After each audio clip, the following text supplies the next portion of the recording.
of the monthly market report. Before I get started, I just want to address some of the crazy headlines that I've seen over this past weekend.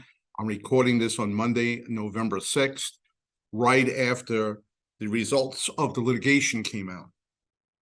And again, I saw some crazy headlines. They don't even know if the industry is going to survive.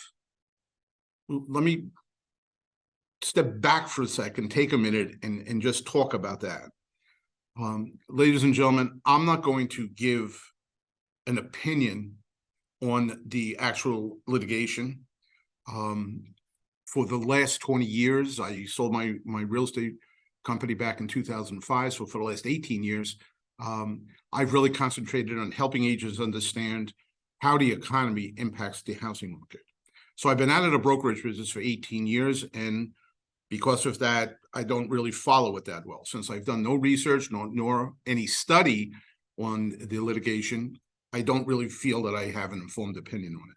But what I do have a very strong opinion about is the industry as a whole. There are two things that make an industry viable, that enable an industry to exist and to prosper. The first thing is they have to have a product or service that fills a need of the consumer. The second thing they need is a customer base that's willing to pay a fair value for that product or service. If an industry has those two things, they're fine. So let's take a look at real estate. We definitely have a service that fills a need because over 90% of the people that buy or sell a house use our services. And for over 100 years, they've been willing to pay fair market value for that service. So do I think that the industry itself is in jeopardy? Absolutely not. Do I think we'll have to evolve? Sure. We've been evolving for the 35 years I've been in the business. So I don't want you to spend too much time thinking about that.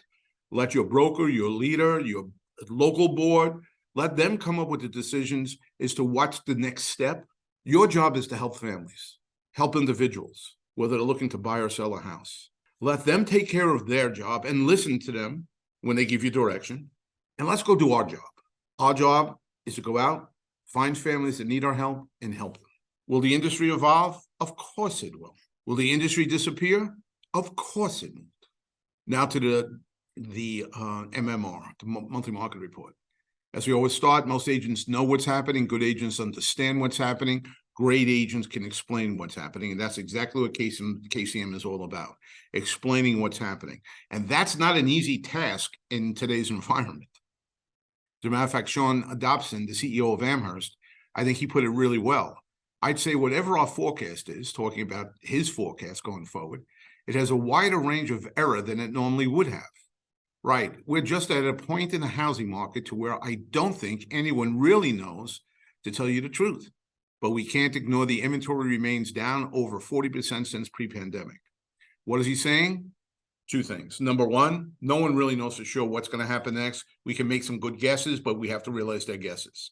Number two is the only thing we know for sure, there's not enough inventory out there. If there's not enough inventory out there, that guarantees two things. Number one, prices won't crash, because this is a supply and demand issue with any price on any item. And number two, we have to find more listings. Both of those things are true. Now, going back to home prices, let's take a look at what's happening with home prices. The Case-Shiller report just came out last week. And what we can see on the seasonally adjusted numbers, and it's important that we understand the seasonally adjusted numbers compared to what should be, they were up 0.9%. Usually this is a time of year where they actually start the level of appreciation starts decelerating. I'm not saying red bars. What I'm saying is those green bars will get smaller. That didn't happen with the Case-Shiller report, and we're kind of interested because some people are talking about a reacceleration of home prices. I don't wish that. I don't think that, but there are people talking about it. The FHFA price index came out also, and they're showing something more what I thought would happen. Prices as we come later into the year are starting to moderate. The level of appreciation is starting to moderate, and that's a good thing. If we look at the three indexes that we like to depend on the most, Case-Shiller, FHFA, and CoreLogic, they're all kind of showing the same thing. Now, I will tell you that the CoreLogic is not seasonally adjusted. That's why the numbers will be a little different than the other two indexes. But what we can see overall, at the beginning of last year, we had very strong appreciation. At the end of last year, there was a correction to that too strong appreciation. And now we're going back to normal appreciation levels. And is it widespread? That's a question everyone always asks. I'm not saying this is happening in Austin. I'm not saying this is happening in Boise. I know some people are looking at New Orleans now and saying, well, there seems to be some trepidation there on prices. But overall, what we're seeing is very strong price appreciation for this time of year, especially. As a matter of fact, if we look at the Case-Shiller home price index, 9 of the 20 metros that they cover, 9 of them had 1% appreciation or more just last month. And the most interesting thing is places like Vegas and Los Angeles and San Diego and Seattle that really took a hit last winter are coming back strong. So I think that what we can say from this is, you know what? It looks like prices are not going to crash. And if anything, they're going to stay right on normal appreciation. And that's exactly what we want, a normal market. We've had, between the pandemic, between what happened last year, we've had a lot of craziness in the market. Going back to normal will help all of us, including the consumer. The FHFA month-over-month price change, in 8 of the 9 regions they cover, there was positive. The only region that wasn't positive was in the South Atlantic. Now, I will tell you, price will be determined by supply and demand. And what's happening in the South Atlantic? Builders are building like crazy. So because builders are building like crazy, there's more opportunity there. And that means that there's more inventory. If we have more supply and demand remains the same, prices will moderate to some degree. Not a big degree. And last month, the South Atlantic was actually up. So we'll keep on following that. But basically, both price indexes are saying the same thing. Things are good. And Black Knight in their mortgage monitor looked at prices.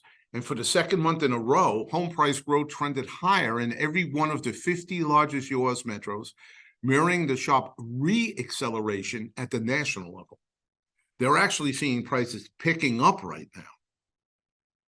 And to that point, Selma Hepp, who is the chief economist at CoreLogic, nevertheless, home prices are still expected to re-accelerate and reach mid-single-digit growth rate by the end of the year, according to their home price index forecast.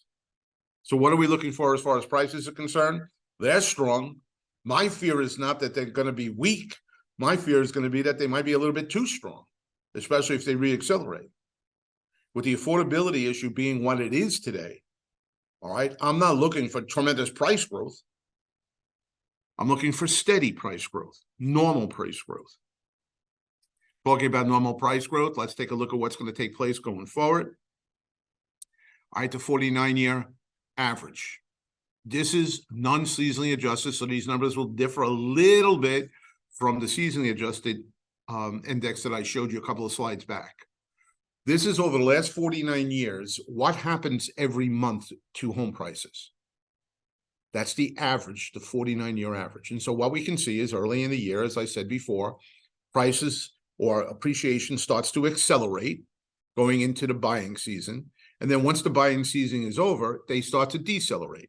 And by the end of the year, where there's a lot less demand, prices start to decelerate to the point that it's coming real close to that zero line. And that's the last 49 years. Where do we stand right now compared to that? Well, if we take a look at prices month over month, non-seasonally adjusted, what we can see is, all right, here we have the 49-year average, which are the black bars, and what actually happened in 2023, which are the green bars. We started out the year slow. We didn't match normal appreciation for those first 2 months. Then we got a little too strong. But now what we're seeing is we're going back to more normal appreciation. July and August. And remember, when you're dealing with the repeat sales index, there's a delay because they have to do all the work to really compare like houses. It's the best index. Sure, it's a little bit slow in coming to the market, Would you have a choice? You could look at median prices, which are not a good indicator of price movement right now, but you get it right away. So you could either be quick and wrong, or you could take a little time to be right. I decided to take a little time to be right at KCM because I think being right is much more important than being quick. All right. So what we can see again is we're going back to normal levels of appreciation. And again, I think that's a good thing because that will impact affordability. Because affordability, as we know right now, is in a crisis mode. There are a whole bunch of young people, a whole bunch of old people, there are a whole bunch of families that have the dream of America, the American dream of home ownership, but they can't attain it right now. If we look at monthly mortgage payments, look how much they've increased since January 2021, even how much they've increased since January 2022, even how much they've increased since January of this year. And we can see that there's a major challenge there. Interest rates are nowhere near where they were the last several years. We could take a look at the bottom coming from 2018 through 2020, actually 2016, but the way it's broken down is it lines up right with the end of that particular year. But we can see that was all under 5%. From 2016 all the way to 2022, mortgage rates stayed under 5%. Then in 2022, they shot up. And now they're going even higher than that. Now, we did get a reprieve. There was a reprieve this past weekend. Again, I'm recording this on Monday, November 6th, where mortgage rates actually dropped significantly from a month before. There wasn't a lot of press on it. There weren't a lot of people. Maybe they're a little nervous about making that decision. But the important thing that we realize is they were heading in the right direction. All right. We actually came down about a half a point from the highs of over 8%. They finished this past Friday at 7.38%. As a matter of fact, we gave you a graph showing just that. We compared 2016 through 2022, and those are the orange bars down below and the blue bar up above. So well above anything a lot of millennials and Gen Xers have been seeing over the last couple of years. And if we take a look at it by decade, we can also see that we go all the way back to the 2000s and mortgage rates weren't this high. So what we have is a situation that the mortgage rate is really impacting affordability in a very, very, very big way. Now, the interesting thing is, well, people say, well, no one's going to buy a house. Understand, ladies and gentlemen, what you sell is a major piece of the American dream. People are not going to lose interest in that. As a matter of fact, through all this flux, let's take a look at how many people were planning to buy a home in the next 12 months, the percentage. And this is a survey from the Housing Trends Report at the National Association of Home Builders. And what we could see is things were going down to 18 into 19. And then, obviously in the first quarter of 2020, we had the pandemic. Then all of a sudden things shot out. They settled back out from that big jump up because of the pandemic buying. And then they bounced around. But ladies and gentlemen, if you look from 2020 to now, that's not going down. If you look from just 2023, what we're seeing is it's bouncing up and down. That if people were no longer interested in buying a house, that line would be down, headed toward the bottom right-hand corner, not the upper right-hand corner. So the desire is there, and how can we fill that desire? Well, for a lot of people, you can't do it because of the affordability issue. So we have to come up with different ideas. One of the things we think keeping current matters is multi-generational living can be an answer. All right, we believe the answer to that question is yes. Now, some of you are going to say, wait a minute, you're saying I have to live with my mom and dad? Wait a second, you're saying me and my wife have to live with my son and daughter and my grandkids? That ain't never going to work. And for a lot of people, it's not going to work. I'm not saying it's going to work for everyone. But a study done by Pew Research says that it works for a lot more people than maybe we would have thought it would.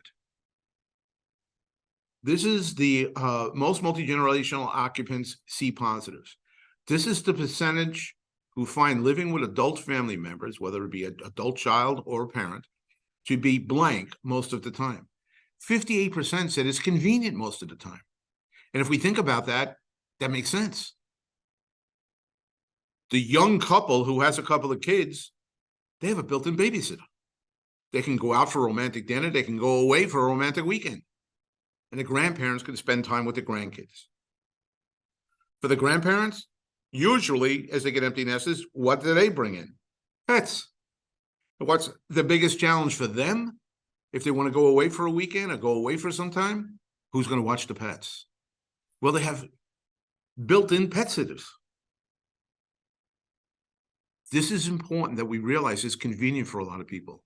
Another thing, more than 50% said most of the time it's rewarding. Imagine grandparents, their adult children, and their grandchildren all living together, helping each other out. Isn't that what family is about? So I do think this is something that we should take a look at and something that we should really grab hold of. Not for everyone. Look at the last bar. 23% find it stressful. So obviously, if you hate your parents, don't move in with them. If you hate your adult kids, don't move in with them.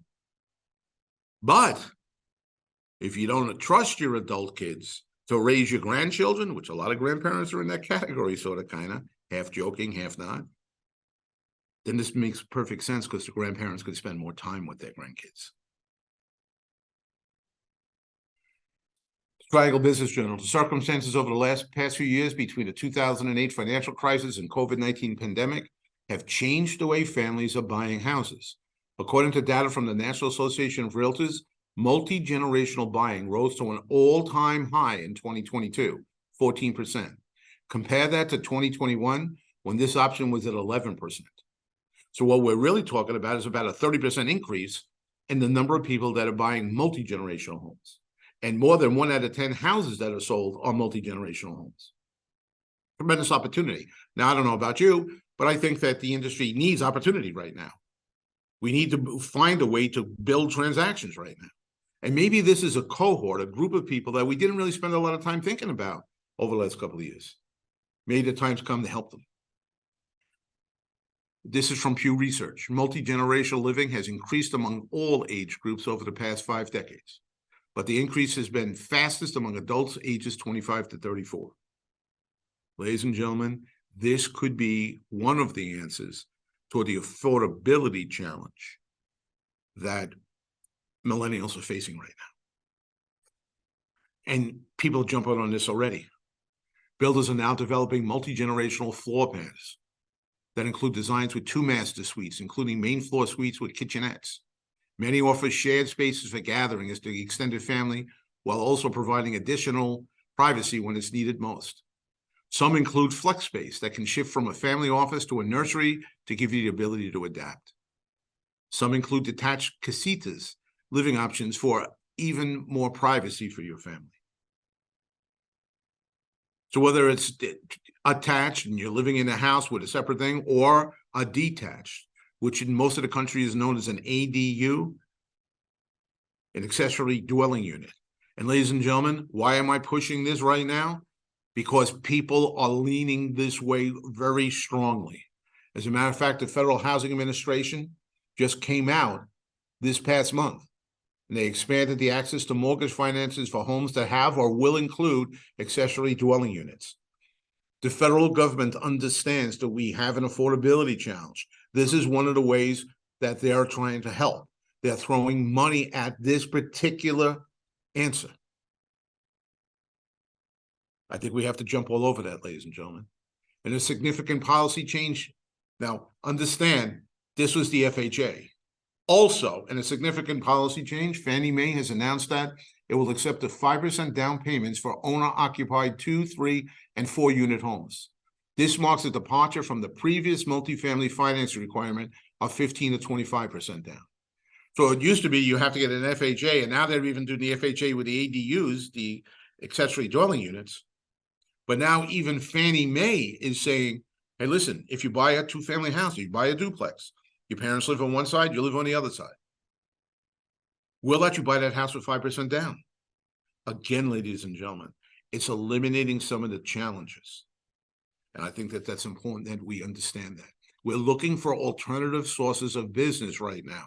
We're looking for alternative sources or alternative ways to help families to build our transaction counts up. Now, we have a very interesting industry. We don't get paid unless we help someone. And we can't make a lot of money unless we help a lot of people. So I know you might be concerned about your finances. The quickest way to not be concerned about your finance is to go out and help some people. And I'm telling you, this is a group of people that need help. People looking for multi-generational homes. As a matter of fact, if you're interested, this is what they're saying. If you're interested, this is what the newspapers are saying. If you're interested in multi-generational housing for your next move, you may want to consider talking to a trusted agent and a local lending company to find out how combined finances can help you get the right home for your needs. Newspapers are sending the people with this need to you. Please, ladies and gentlemen, please be prepared when they get to you. It's important that we realize that we can help families right now that maybe, again, were off the radar over the last couple of years because things were so crazy. And even Bloomberg News just 2 weeks ago put this out: the key to boosting Latino home ownership. National policymakers, local leaders, and leading institutions hold the power not only to protect the recent strides made by Latino households, but also to accelerate progress and bolster our national economy. Latinos believe very strongly in multi-generational housing. So actually, you're working two different cohorts at the same time. The multi-generational, which we probably haven't been thinking about a lot over the last couple of years. And it might be that you haven't really spent enough time thinking about the Latino community, which is driving much of the housing and will continue to drive much of the housing going forward. We could kill two birds with one stone with this by helping a bunch of people. The private sector can expand access to credit by boosting language access in the mortgage and credit markets, improving underwriting of self-employed borrowers, and lending more to multi-generational households. We've already talked about that.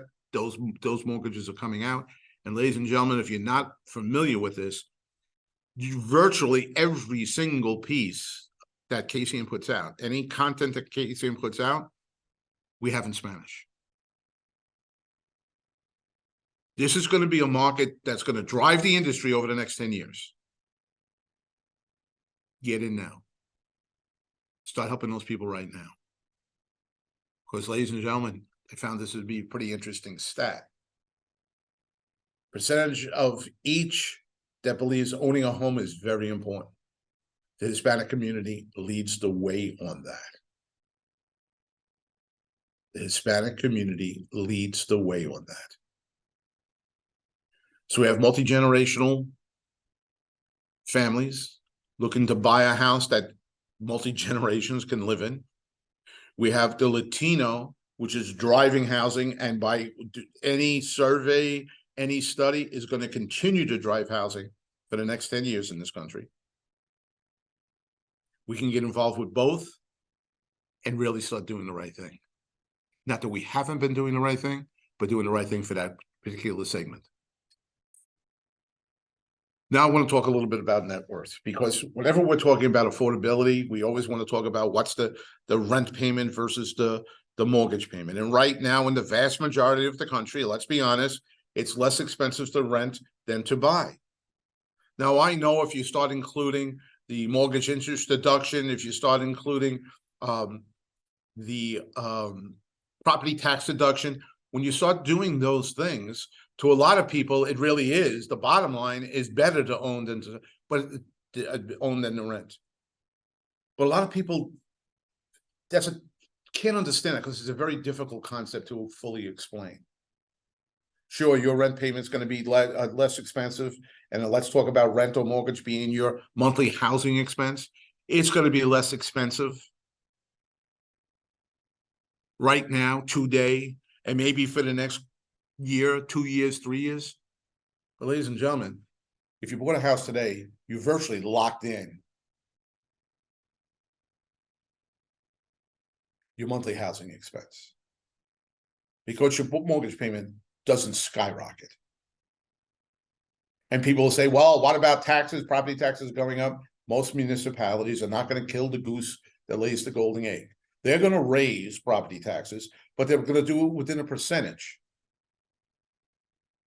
They don't want a bunch of foreclosures in their market or a bunch of quick sales that are going to drive down property values, because that's how they get paid on property values.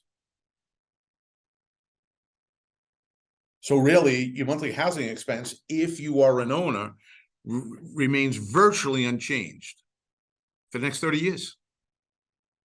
Let's assume you rented. What's your rent payment 5 years from now versus today? What's your rent payment 10 years from now versus today? 20 years from now, 30 years from now. Matter of fact, 30 years from now, you're still going to be paying rent, but your mortgage will be paid off.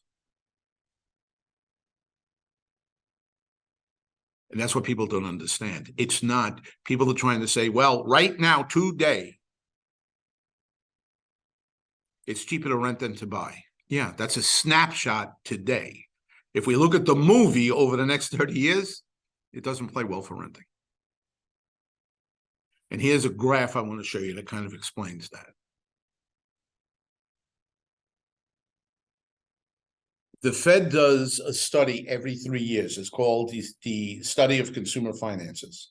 And what comes out of that study, one of the things that comes out of that study, is the difference in net worth, the gap in net worth between homeowners and renters. And what we could see is going all the way back to 2010, right in the middle of the housing crash, when prices were plummeting. Still then, homeowners had much greater net worth than renters did. And as we go through the next study and the next study and the next study, and the last study that was just released about a month ago, which covered through 2022, the spread, that gap, is grown dramatically. Now, I'm not suggesting that last tick up from 2019 to 2022 is going to continue. That absolutely not. That had something to do with the pandemic, the rush in price appreciation during the pandemic. That line's going to flatten out. But what's going to happen to that green line? It's going to remain relatively flat. So the spread isn't going to really change much. It's going to increase slowly, like it did between 2010 and 2013. But it's still going to increase. What you sell helps families build their net worth. For the vast majority of families in this country, it's the #1 builder of their net worth. Now, we're going to break this down as more data comes available from that report. We'll break it down by age, because you'll say, well, because older people own more houses. Well, yeah, not exactly. No matter which age group you're in, you'll have more net worth if you are a homeowner versus a renter. And again, we'll bring you these stats as that data becomes available. Well, it's income levels. Richer people own houses. Well, no, not exactly. We've already shown, and we've looked at the original data. It appears that at every income level, a person who owns a house, going all the way down to the lowest income levels to the highest income levels, people who own houses have more net worth, no matter what their income is. But again, we'll break those down as they become available to us. But right now, I want to show you one of the reasons why maybe the net worth is that dramatic. And it's not just because the house went up. If you're a homeowner, you have access to other things. And I'm going to give you one example. The blue line is the U.S. small business applications in thousands. How many people started a business? The green line is the capital equity in billions. You don't have to worry about it in thousands and billions. You just have to look at the two lines. Because there is definitely some sort of connection. Now, I don't know if it's causation, correlation. People can argue that point. But this is what I know. When people's equity goes up, and tappable equity means 80% of the value of the home, they always want to keep 20%. So they're not, refinancing, right to their chin. They're keeping 20% equity. So we're talking about after they leave 20% equity, that's their tappable equity. And what do we know? The more equity you have, the more confident they are they're going to start a business. As the equity built, so did businesses. As equity started to fall off a little bit through the second half of last year when prices dropped some, well, guess what? So did business applications. Ladies and gentlemen, part of the American dream is home ownership. Another part for many people is they want to be their own boss. They want to start their own business. And many businesses in this country started with taking an equity out of a house and starting the business in the garage of that house. And there's some pretty notable companies that did that. First of all, KCM started that way. I tapped into the equity to my house and we started that business in my garage. The garage was converted into like a bedroom prior to that, but basically it was where the garage was. Other small businesses that started out of their garage, little businesses like Apple, little businesses like Under Armour, little businesses like Fubu, Damon Jones's business. All right. So what we're looking at, ladies and gentlemen, is you're helping people build their net worth, which is giving them freedoms in so many different areas. I know you're getting beat up a little bit right now. People are taking swings at you because of a lot of things that are happening. Just remember what you do for a living. Remember the families you help. Remember the last family that you gave a key to at a closing table, key to their first home. Remember how they hugged you. Remember how they hugged each other.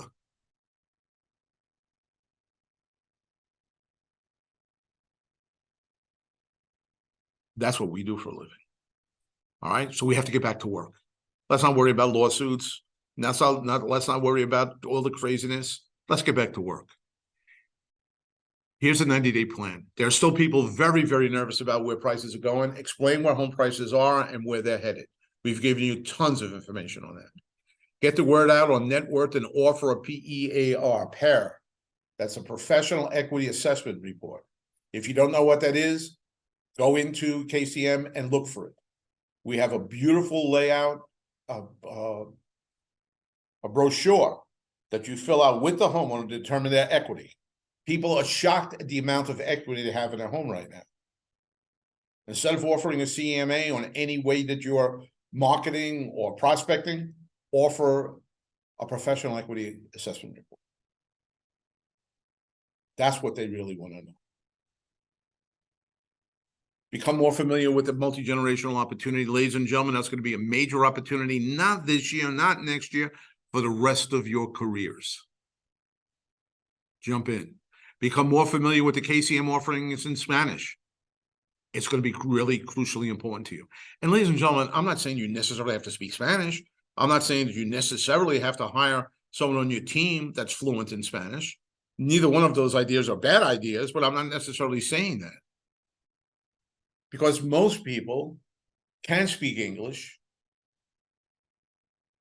but they like it better if you're speaking, any person would like it better if you were speaking in their language.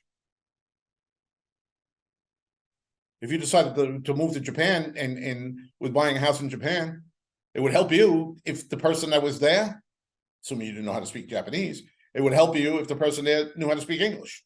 You would prefer dealing with that agent. But ladies and gentlemen, even if you don't speak Spanish, most people come into the country and they learn, or they're born here and they learn English. But maybe their parents didn't. Maybe that buyer's mother or that buyer's father is a little bit more confused. If you could hand to them what you're saying to their child, their adult child thinking about buying a house or selling a house, if you could hand to them that same information in Spanish so they could follow along, your goal. Absolutely go. Next, avoid the noise and get back to helping people. You don't get paid trying to figure out lawsuits. You don't get paid trying to defend yourself on social media. You get paid for one thing: helping people, helping families when they're buying or selling a house. That's what you get paid to do. You get paid to help people. Avoid the noise and get back to helping people. And ladies and gentlemen, right now, prospect, prospect, prospect, whichever way you're doing it. Every Monday, we do a deep dive on one of the issues that I just talked to you about, or another issue that's extremely important. If you have an interest, it's Monday, 11 o'clock on Eastern time and 8 a.m. on the Pacific Coast. And it's at the Keeping Current Matters Facebook page. It's a Facebook Live every Monday morning. All right. It will give you a deeper dive in some of the issues that we've already covered and other issues that are crucially important to you building your business. Well, that's it for today. Again, the one thing that I want to make sure you understand is get back to work. Stop worrying about things that you have no control over. And realize you took a job that the only way you can get paid is to help someone. Go help. And as I say at the end of every single monthly market report for KCM, remember, ladies and gentlemen, keeping current matters.